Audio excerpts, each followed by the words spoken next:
Mythology oftentimes reflects the very core of a culture. It can be seen as a manifestation of human imagination. The mythology of many people around the globe has often been highlighted and artistically expressed, but oftentimes the inner workings of African imagination is seldom explored. With that being said, let's discuss the top 5 African mythological creatures in African history.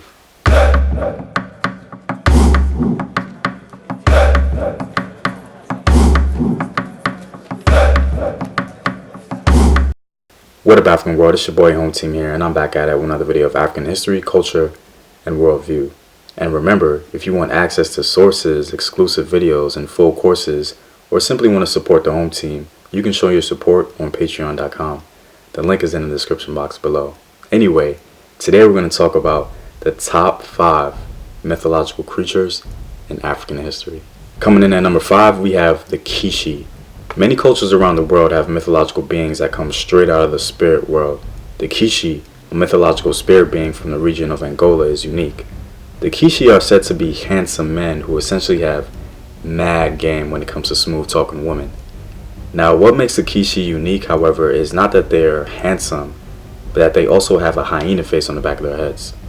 Once the female is enticed and drawn in by smooth talking Kishi, they reveal the hyena, which then devours their prey. I find this mythological creature very interesting. Anyway, a YouTuber named Antoine is creating a great novel on the Kishi myth. It's important that we in the diaspora don't wait around for others to tell African stories, and he's taking the initiative to do so. Kudos to him. What he's already accomplished with the artistic rendition of the Kishi is already historic and of great value to the diaspora. You can actually pre-order his book right now. Check him out and his project in the description box below. At number 4, we have the legendary mythological creature, the Griffin. Now, a griffin is a mystical winged lion with an eagle head and was usually used as a symbol of royal Egyptian power. The griffin was also used in Egyptian religious funerary iconography. One of the earliest depictions of the griffin was in the 5th dynasty of Egypt around 2400 BC. But of course, the existence of the griffin in Egyptian mythology dates back much further. The earliest representation of a griffin dates as far back as 3300 BC. The griffin is often seen in Egyptian wall reliefs as aiding the pharaohs in their conquests. The legacy and majesty of the griffin began to evolve later in ancient Greece, and then popular culture borrowed the griffin and assigned it to Greek culture nearly exclusively. But the griffin is actually a mythological creature from ancient North Africa, later making its way into other cultures. At number 3, we have the great mystic fish, Diege. Now, Diege was actually worshipped as a deity within early Songhai mythological accounts. Diege was a giant fish that bore a ring around its nose, according to oral tradition. Within the land of Songhai in West Africa, Diege struck fear into many people as he demanded sacrifice and tribute. He had all of the Songhai under his tutelage, and as said before, was treated as a god. One of the early Songhai rulers named Kongorogosi didn't have any sons for his kingdom to rule after his death, so he reluctantly agreed to consult the mystic creature, Diege. Diege granted Kongorogosi his wish after many sacrifices, saying, "You will have 2 sons, and the whole world will hear about him. Their names will never be forgotten because they will be the most revered among the Songhai warriors." Ironically, a relative of the royal Songhai family wanted to take power. His name was Ghana. Now, Ghana, with the help of 2 men from the east, led a rebellion in the Songhai nation. He totally ran through the region and, of course, couldn't have any competitors, especially not a giant fish. So he slayed Diege and was highly praised for it, relieving the people of the terrible mystic creature Diege. Ghana was then proclaimed king of the Songhai. Coming in at number 2, we have Horum-Akhet, also known as the Sphinx. Now, even though Horum-Akhet is technically classified as a mystical creature, it seems to only take its form in association strictly with royalty. It's a creature that doesn't necessarily exist on its own without the aid of royal Egyptian representation, meaning Horum-Akhet only seems to exist and interact within the elite Egyptian world. Apparently, it was originally called Hu, and then Hormaket. And then the Greeks, like they did with most Egyptian mythology, borrowed Hormaket and created the name Sphinx. Hormaket makes our number 2 because this mythical creature with the body of a lion and the head of Egyptian royalty actually seemed to tangibly affect the life of one Egyptian pharaoh, like in real life. Hormaket, as we will call him, actually bypassed the mythical realm and affected real Egyptian history. The story goes like this. Tutmosis IV was on a hunting expedition on the plateau as a prince and rested underneath the shade of Hormaket. He fell asleep, and to his amazement he heard the creature complain about its state of disrepair.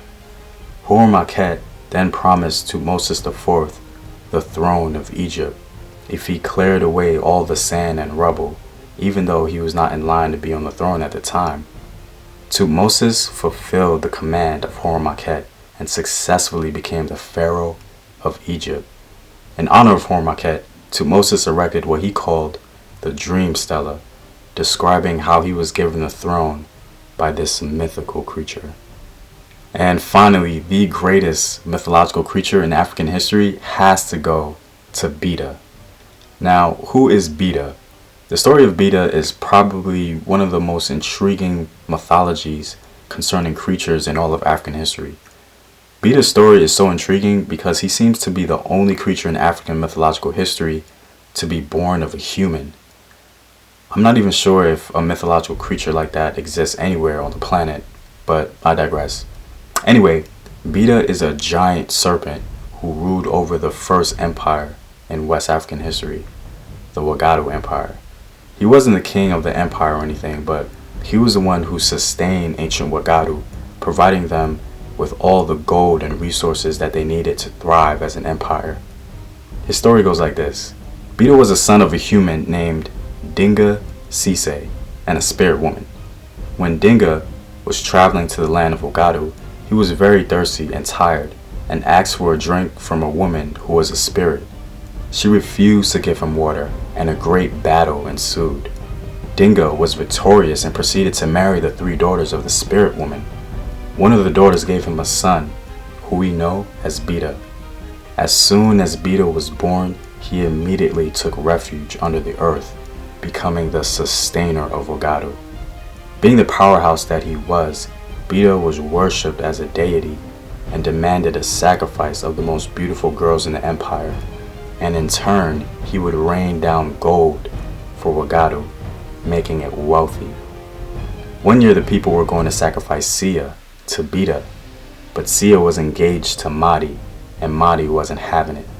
Sia tried to convince him that it was her destiny that he should allow her to be the gift to the great snake in order to save the empire, but Madi, because of his great love for Sia, was willing to let Wagadu fall just to save her. Upon arrival to be sacrificed to Betta, Madi came right on time, and one by one he fought the 7 serpent heads of Betta. When the last head of Betta was left, the night sky became clear as day, and Betta's skin glowed in a bright silver hue. Betta then looked at Madi and said, "I swear by the Lord of Sevenhead, during 7 years and 7 bad years, and during 7 months and 7 bad months, during 7 days and 7 bad days, Wagadu will not receive any rain and any piece of gold." With that said, Madi knew the end of Wagadu was near, but he didn't care as he wouldn't allow his love to be taken by such a creature. Madi cut the last head of Betta off, and the Wagadu Empire fell forever. Well, that's it for Africa's greatest mythological creatures, guys. If you want to learn more about African history, take full courses, or simply gain access to sources to the videos, you can check out the home team on Patreon. The link is in the description box below. Know thyself. Remember your ancestors. Peace.